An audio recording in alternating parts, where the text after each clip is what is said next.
Regresamos a Ángulos y quiero darle la bienvenida a Germán Petersen de Jalisco. ¿Cómo vamos? El día de hoy vamos a platicar de un tema muy interesante. Se está renovando en el Congreso del Estado, se está discutiendo la renovación del Consejo del Instituto Electoral y de Participación Ciudadana de Jalisco. Germán, bienvenido, muy buenas noches. Edgar, muy buenas noches. Buenas noches al auditorio. Pues todo un tema del Instituto Electoral, los diputados están discutiendo el asunto, ya la Comisión de Asuntos Electorales aplicó un examen a 120 aspirantes, ya se están revisando los expedientes de cada uno de los aspirantes, tanto a consejeros como a presidente del Consejo del Instituto Electoral. De primera instancia, ¿qué podemos platicar de este proceso que se ha venido dando en el Poder Legislativo? Bueno, creo que hay muchísimas aristas en el análisis, por supuesto que es un asunto toral para el Estado. Claro que los institutos electorales, aunque tienen que conformarse ahorita, es hasta dentro de unos 2 años cuando tendrán su gran reto, que es organizar la elección intermedia del 2015. Entonces, tomar decisiones precipitadas, incorrectas, imprecisas el día de hoy puede no repercutir al mes siguiente, puede no repercutir ni siquiera al año siguiente, pero nos podría meter en graves problemas en el 2015. Como bien comentas, hay 120 aspirantes. De estos 120, solamente 4 están aspirando a la posición de presidente del Consejo General del Instituto Electoral, y el resto, estamos hablando de 116 de los que hicieron el examen, pues están aplicando a consejeros. Creo de entrada que es interesante que en este proceso haya habido un examen, ¿no? Creo que eso es una buena noticia para el Estado, que haya habido un examen donde se midan los conocimientos técnicos, jurídicos, políticos, sobre la mecánica de las elecciones, que es tan compleja, de aquellos que están aspirando. Eso es una muy buena noticia. Y también es una buena noticia que los que pasen este examen vayan a entrevistarse con los diputados, a partir de lo cual se decidirá cómo integrar el Consejo. Creo que es insisto, una buena noticia, algo que debe tranquilizarnos e incluso debemos celebrarlo, el que haya este procedimiento. Ahora el asunto es que se respete, Edgar.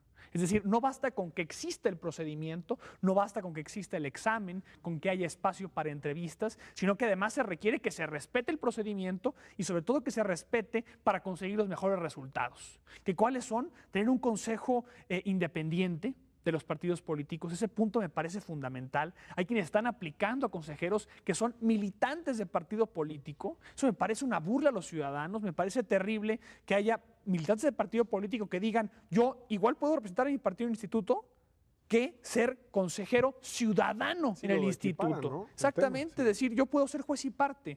Me parece un profundo desprecio por las instituciones electorales y por el derecho electoral en general.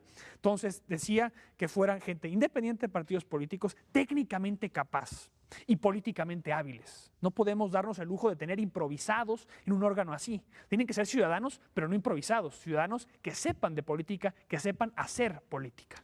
Para renovar el Instituto Electoral y de Participación Ciudadana, Germán, se hace la creación de un comité evaluador. Invitan a personas de universidades, a personas de medios de comunicación incluso, a personas que, bueno, van a tener algo que ver en la cuestión de la evaluación de los perfiles.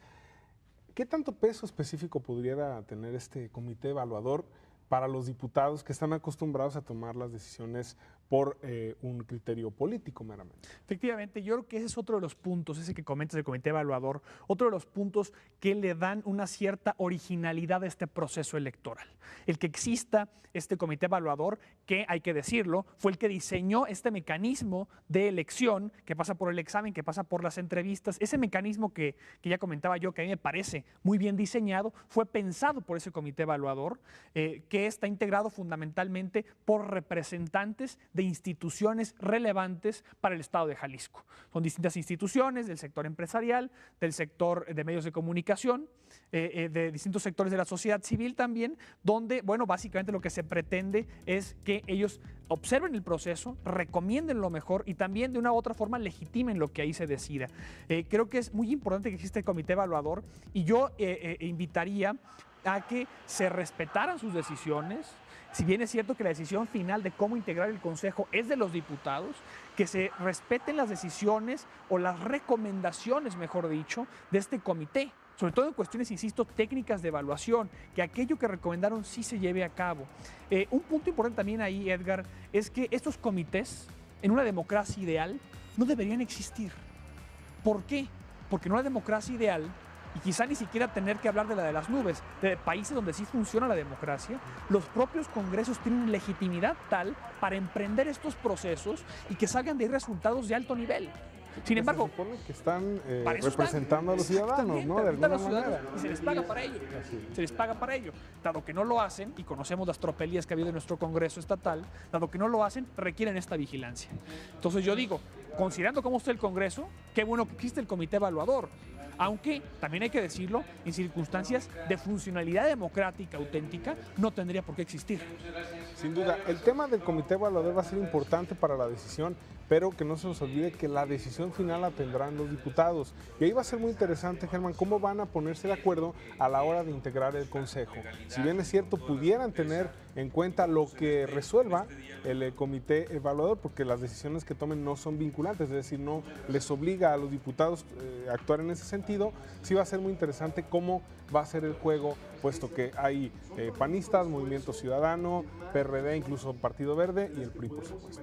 Efectivamente, va a ser una negociación trabada, bien lo señalas, la decisión final de quiénes serán los 7 consejeros recae única y exclusivamente por mandato constitucional en el Congreso del Estado de Jalisco. Yo creo que lo ideal sería pues que hubiera perfiles independientes de partidos, pero cuando menos si se va a integrar un consejo vía la negociación partidista, ¿qué es lo que suele suceder? No podemos tampoco ser ingenuos, eso va a acontecer. Lo que no debemos dejar de exigir, aun cuando van a decidirlo entre los partidos, es que no elijan gente demasiado cercana a los partidos.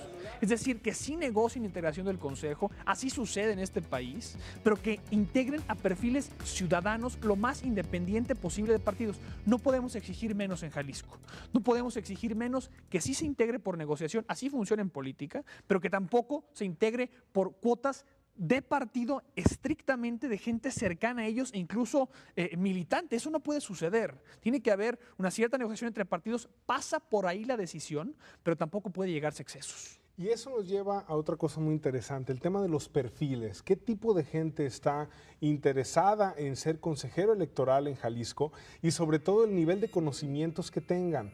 Eso va a ser fundamental entre continuar con los mismos consejeros, que hay que recordar que 5 de ellos hicieron el examen para continuar. El único que busca la presidencia es Tomás Figueroa en una especie de continuidad, pero sí va a ser muy interesante ver qué perfiles van a entrar y sobre todo qué tanto nivel de conocimiento tienen quienes no son consejeros actualmente, ¿no? Efectivamente. Cuando menos tendremos 2 consejeros nuevos. ¿Por qué? Porque solamente aplicaron 5 de los consejeros actuales y hay 7 plazas o 7 posiciones en el Consejo General que se tienen que renovar, que es la totalidad del Consejo. Entonces tendremos cuando menos 2 consejeros nuevos, habrá que ver si más. Yo creo que es muy importante también reflexionar sobre los perfiles, por ejemplo, para presidente. Yo creo que es importantísimo que haya un presidente absolutamente independiente de partidos políticos. Hay 4 aspirantes ahí. Entonces habrá que checar sus perfiles, son públicos, están circulando en todas partes. Uno de ellos es el actual presidente del Consejo, Tomás Figueroa. Hay que revisar sus perfiles, ver su independencia de partidos políticos y también ver la integración del resto del Consejo. Yo considero que es muy importante que sí sea gente que haya pasado el examen, Edgar. ¿Por qué? Porque si bien es cierto que el conocimiento de materia electoral no es lo único que debe tener un consejero, sí es lo mínimo que debe de tener. ¿Pudiera repetir o no Tomás Figueroa? Lo platicamos después de la pausa. Regresamos. Esto es Ángulos. No se vayan.